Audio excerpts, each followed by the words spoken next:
स्वागत है आपका। आप देख रहे हैं वॉर रूम, और वॉर रूम में हमने आपको दिखाया प्रधानमंत्री नरेंद्र मोदी का 2 दिन में दूसरी बार बयान, जिसमें उन्होंने फिर कहा पहलगाम आतंकवादी हमले में जिन निर्दोष लोगों की हत्याएं की गई उनको इंसाफ जरूर मिलेगा, और इंसाफ मिलता है जब आप गुनहगार को सजा देते हैं, और इस मामले का गुनहगार है पाकिस्तान। 20 मुल्कों के राष्ट्रपति, राष्ट्राध्यक्ष, प्रधानमंत्री नरेंद्र मोदी को फोन करके कह चुके हैं हम आपके साथ खड़े हुए हैं। दुनिया में एक अदद देश नहीं है इस वक्त जो ये कह रहा हो कि पाकिस्तान के ऊपर आरोप न लगाया जाए। दुनिया मान रही है कि इस हमले के पीछे पाकिस्तान ही है। इवन चाइना ने सख्त लफ्जों में इस आतंकवादी हमले की निंदा की। अब तक एक ऐसा बयान नहीं है, ना ही कोई अंदेशा इस बात का है कि वो किसी भी तरह से पाकिस्तान की साइड लेगा, और ये बात पाकिस्तान जानता है, इसलिए अजीब अजीब किस्म के बयान उसकी तरफ से आ रहे हैं जिनकी हम लोग लगातार बात कर रहे हैं। आपको कश्मीर से एक अपडेट देता हूं। आपने देखा होगा कल कुछ आतंकवादी जो इस हमले में शामिल थे, एक दो उनके घरों पर, और कुछ और आतंकवादी जो इस वक्त पाकिस्तान में हैं या कश्मीर में हैं, छिपे हुए हैं, उनके घरों पर एक्शन हुआ था। घरों में ब्लास्ट करके घर उनके गिराए गए थे या बुलडोजर चलाया गया था। 12 घंटे के अंदर 4 और आतंकवादियों के घर जो हैं वो तबाह किए गए। देखिए, आप कुपवाड़ा, शोपियां, बांदीपुरा, पुलवामा में ये कार्रवाई हुई है। लश्कर और ये टीआरएफ जो पिलपिला गया, जिसने पहले इस पुलवामा पहलगाम हमले की जिम्मेदारी ली और फिर बाद में कहा नहीं, हमारा तो सोशल मीडिया हैंडल हैक कर लिया था इंडिया ने, हमने ये हमला नहीं कराया। तो ये साफ बताता है कि जब दबाव पड़ा तो फिर इनके पीछे बैठे आकाओं ने कहा क्या कर रहे हो भाई, तुम्हारी वजह से हम भी मारे जाएंगे। लेकिन अब तक कुल 9 आतंकवादियों के घरों के ऊपर इस किस्म का एक्शन हो चुका है। अब मैं जरा उन लोगों की बात करना चाहता हूं। हमारे यहाँ जो ब्लीडिंग हार्ट्स है, मतलब भारत के अंदर बहुत से लोग जो हैं, कोई कह रहा है पानी बंद मत करो, अच्छा नहीं है, हम लोग बहुत संयम वाले मुल्क हैं, बहुत अच्छे दिल का मुल्क है हमारा, हम बहुत अच्छे लोग हैं, और कोई कह रहा है ऐसे घर आप गिराते हो तो आप आतंकी के परिवार को सजा क्यों देते हो। इनको भी अब थोड़ा हम जवाब देते हो। ये घर जिसमें वो रहा, पैदा हुआ, इतना बड़ा हुआ आतंकवादी इस लायक हो गया कि वो AK-47 उठा सके और RDX का बम बना सके, ये उसके मां बाप को नहीं पता था क्या? जब वो LOC क्रॉस करके आतंकवादी की ट्रेनिंग लेने के लिए पाकिस्तान गया, ये उसके मां बाप को नहीं पता था क्या उस वक्त उन्होंने पुलिस को या आर्मी को बताया कि मेरा बेटा घर से गायब हो गया है और मुझे लगता है कि वो आतंकवादियों की फौज में शामिल हो गया है? तो आज रोना किस बात का? यह सजा मिलनी चाहिए। पानी बंद मत करो साहब, पानी बंद करना इनह्यूमन है। इंसानियत दिखा करके उन्होंने 28 लोगों के सर में गोली मारी थी, और पानी बंद किसी ने किया नहीं है, कहा है कि करेंगे। तब तो यह हालत है पाकिस्तान की। जिस दिन कर दिया तो आप अंदाजा लगाइए, हमें कुछ करने की जरूरत ही नहीं पड़ेगी। पाकिस्तान के जो जनता है, जो उनकी पब्लिक है, वो खुद ही अपने नेताओं के बाल नोचेगी अगर वो दिन आ गया तो। और ये मोहलत ही दी गई है पाकिस्तान को कि वो उस हद तक हमें मजबूर ना करो, पहले ही अपने यहां पर ये जितने तुम्हारे आतंकवादियों के स्कूल चल रहे हैं, मॉन्टेसरी से लेकर के PhD के, इन सबको बंद करो। लेकिन सजा तो फिर भी दी ही जाएगी। तो ये मैंने आपको दिखाई तस्वीरें, कश्मीर की तस्वीरें। अब मैं आपको दिखाता हूं एक खबर जो है हमारे पास इस वक्त सर आ रही है। खबर यह है कि पाकिस्तान की तरफ से जो आतंकवादी हमला करने के लिए आए पहलगाम के अंदर, इनमें ऐसे आतंकवादी भी थे जो कि अफगानिस्तान में लड़ाई लड़ चुके हैं। ये लश्कर के ही हैं, लेकिन अफगानिस्तान के बैटल हार्डन्ड आतंकवादी थे। ये हम सुनते थे 90 के दशक में कि वहां से लोग आया करते थे यहां पर लड़ाई जंग लड़ने के लिए। ये मुझे लगता है पिछले 20 सालों के अंदर मैंने तो कम से कम नहीं, ज्यादा नहीं सुना ऐसा। ये किसी ट्रेंड की शुरुआत करने की कोशिश कर रहा है पाकिस्तान? नहीं, बिल्कुल। देखिए, ऐसा है सौरभ जी के ये दिखा रहा हूं उनकी डेस्परेशन, और कहीं ना कहीं देखा जाए तो जो अफगानिस्तान में आतंकवादी हैं वो थोड़ा बेहतर ट्रेंड है, और उनके पास वो हथियार भी जो अमेरिका छोड़ गया था वहाँ पर, जो तालिबान के कब्जे में है, उस तरह के हथियार खैबर पख्तूनवा इलाके में अफगानिस्तान में खुलेआम बिक रहे हैं। चाहे वो राइफल हो या स्नाइपर राइफल हो या स्टील कोटेड बुलेट, खुलेआम बिक रहे हैं मतलब वहाँ पे बाजार लगे हुए, हाट लगे हुए वहाँ पर खैबर पख्तूनवा। आप चाहिए क्या चाहिए आपको? रॉकेट लॉन्चर चाहिए, RPG चाहिए, AK-47 चाहिए, M16 चाहिए, किस तरह की राइफल? ओपन मार्केट में, ओपन मार्केट बिक रही है वो। कितनी बार आप देखें कि जाके, और यही कारण है कि आज जो वहाँ पर पाकिस्तान फौज क्यों नहीं कंट्रोल कर पा रही, क्योंकि हर आदमी का हथियार है। आज TTP को कंट्रोल नहीं कर पा रहे, आज ये बलूचिस्तान को कंट्रोल नहीं कर पा रहे, परसों भी वहाँ कैजुअल्टी हुई पाकिस्तान की। तो ये जो बात है, जो वहां से जो लोग लेके आ रहे जी। हैं, ये जो हथियारबंद और बेहतर ट्रेंड है, ये सोच रहे हैं कि शायद भारत की सेना को शायद ज्यादा वो कर पाएंगे, लेकिन भारत की सेना तैयार है, ट्रेंड है, और इनको पहुंचाएंगे कहाँ? सीधा जहन्नुम में। कहते हैं कि भारत की सेना न्याय करे, जो लोग क्या न्याय करे, न्याय करवाते हैं हम। अच्छा सर, एक ऊपर भेजते हैं, इनका ऊपर मंत्री वाला न्याय करता है। एक मंत्री है, वो भी कह रहा है मेरी डोज कहाँ है, तो वो भी देनी है। वो ये इनका रेल मंत्री है, इसका नाम है हनीफ अब्बासी। ये हनीफ अब्बासी साहब कह रहा है कि हमारा पानी बंद किया तो हम सांस बंद कर देंगे। पानी बंद किया तो तुम सांस लोगे कितने टाइम तक? एक बात। दूसरा उन्होंने कहा हमारे पास शाहीन जैसी मिसाइल है, गौरी जैसी मिसाइल है, गजनी जैसी मिसाइल है। होगी, हमें क्यों बता रहे हो? और वो कह रहा है हमने ये सजाने के लिए नहीं बनाई, सजाने के लिए नहीं बनाई है। तो पहले तो जाओ उनकी ऑयलिंग कराओ, देखो कहीं जंग वंग तो नहीं लग गया है उनमें। और पानी बंद किया तो फिर भारत जंग के लिए तैयार रहे। तुम्हारे कहने के पहले हम तैयार हैं, हम तैयार हैं, तुम अपनी तैयारी करो। सुनो इनकी बात। खत्म करने की कह रहे हैं कि हम खत्म कर देंगे, पानी बंद कर देंगे। मैं सिर्फ इतनी बात कहूंगा कि आप हमारा पानी बंद करेंगे, हम आपका सांस बंद कर देंगे। मैं एक वफाकी वजीर की हैसियत से कहता हूं और एक जिम्मेदार की हैसियत से कहता हूं, तो मैं कह रहा हूं आपको, उन्होंने कह दिया ना कि अगर हमारा पानी बंद करेंगे तो फिर जंग के लिए तैयार हो जाएं। ये जो गौरी, शाहीन, गजनवी, ये चौकों में सजाने के लिए नहीं हमने रखे हुए, ये हमने हिंदुस्तान के लिए रखे हैं बाबा। ये जो 130 एटॉमिक हमारे पास वेपन है, वो हमने सिर्फ मॉडल बनाने के लिए नहीं रखे हुए। और आपको पता ही नहीं कि हमने पाकिस्तान के किस किस हिस्से में रखे हुए हैं। ये दुनिया भी जानती है, आप भी जानते हैं, वरना आप तो इतने मक्कार बनिए हैं कि अभी तक पाकिस्तान के ऊपर कई दफा हमलावर हो चुके होते। आपने बड़ी दफा कोशिश की, लेकिन जब आपको पता चला कि हमारे शाहीन जो है फिजाओं में आ गए हैं, तो आप भाग गए। तो इसलिए मैं दोबारा दोहराने लगा हूं, ये जो बैलिस्टिक मिसाइल हैं, ये जो क्रूज मिसाइल हैं, ये जो शाहीन है, गौरी है, ये मैं फिर दोहराने लगा हूं, ये हमारे चौकों में नहीं है, ये हमारे बिल्कुल आप इनका रुख आपकी तरफ है। अब इसने तो ऐसी बात कर दी इस आदमी ने, इसको तो जवाब देना बनता ही है। हनीफ अब्बासी पाकिस्तान का रेल मंत्री, इसको आप सुन रहे थे। इसने कहा, क्या कहा इसने भारतीयों को? बनिया।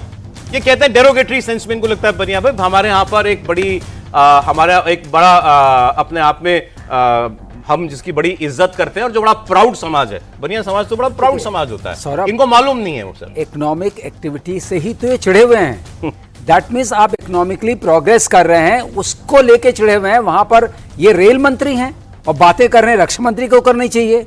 इनको पता है कि हमारी मिसाइलें कहां रखी हुई हैं, किस तरह का देश है, और ये सबसे कहलवा रहे हैं।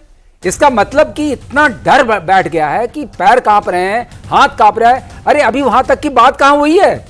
और अगर ताकत है तुम्हारे अंदर, अगर वाकई आप सक्षम हैं, तो कोशिश करिए। हमको पता है आपने सजा के नहीं रखा है। और मैं एक बात बता दूं सौरभ, ये अंदर की बात है, इनकी कोई मिसाइल चलने वाली नहीं है, या आप लिखवा लो। एक बार ट्रंप ने कहा था ना कि that little man in north Korea, he is threatening me, his missile will not work, mine will work. ये वही बात है, हमारा बटन काम करेगा, तुम्हारा बटन काम नहीं करेगा। तो जहां तक बात है, कहने की बातें हैं, अपनी जनता को साहस दे रहे हो, उसका हम कोई बुरा नहीं मानते हैं। लेकिन जहां तक सवाल है कि तुम कुछ कर पाओगे, उसके लिए ये क्या गिना रहे हैं? मैं खुद मिसाइल्स में रहा हूं, स्ट्रेटेजिक मिसाइल फोर्सेस में हमारे पास सब रेंज की मिसाइल है। 8000 किलोमीटर तक हम मार कर सकते हैं। तुम तुम्हारे दायरे में हो मारने के लिए।